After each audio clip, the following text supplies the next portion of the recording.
Hello doctor, मुझे अगर gym join करना है और मेरे फ्रेंड को भी जिम जॉइन करना है और हम काफ़ी न्यू हैं और अगर मैं जिम जॉइन करूँ तो मुझे किस-किस चीज़ों का ध्यान रखना चाहिए? अगर मैं गलत एंगल में वेट्स उठा लूँ और मुझे पता नहीं है कि ये इंक्लाइन है या किस पोस्चर में इसे उठाना चाहिए, मेरे स्पाइन में एकदम जर्क आ जाए या बैक पेन आ जाए, तो मुझे इस चीज़ पे इस पॉइंट पे क्या-क्या चीज़ें ध्यान रखनी चाहिए? और दोबारा जिम जॉइन करने से पहले मुझे क्या-क्या प्रिकॉशंस लेने चाहिए? फर्स्ट ऑफ ऑल आपको किसी भी इन्फ्लुएंसर को देख के वेट कभी भी नहीं उठाना है, क्योंकि जो इन्फ्लुएंसर है आपका वो वेट की बहुत टाइम से ट्रेनिंग कर रहा है, उसको बहुत ज़्यादा मतलब स्लोली वो अपना वेट इंक्रीज कर रहा है।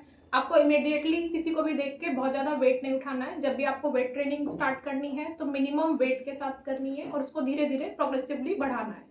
सेकेंडली आपको जो वेट ट्रेनिंग करनी है अपने ट्रेनर के साथ करनी है, तो अपना ट्रेनर सिलेक्शन अच्छा करें, तो किसी अच्छे जिम में आप वेट ट्रेनिंग करें जिससे आपको वो सही वेट उठाने का तरीका, आपके स्पाइन प्रिवेंशन, इंजरी प्रिवेंशन, वो सब आपको गाइड कर सके।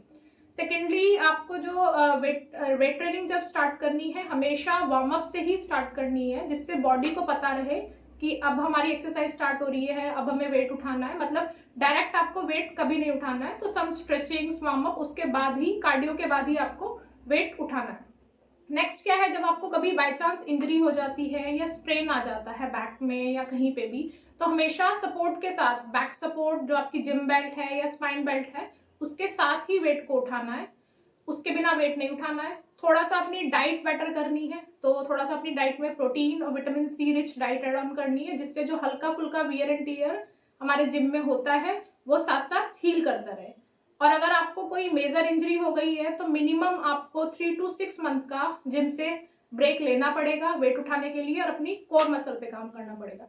आजकल जो यंग जनरेशन है वो अपना शोल्डर, बाइसेप, ट्राइसेप इनको बनाने पे ज्यादा ध्यान देते हैं, अपने कोर और अपनी लेग की मसल्स पे नहीं ध्यान देते हैं। इसकी वजह से जो हमारी स्पाइन है उसमें स्ट्रेटनिंग आती जा रही है।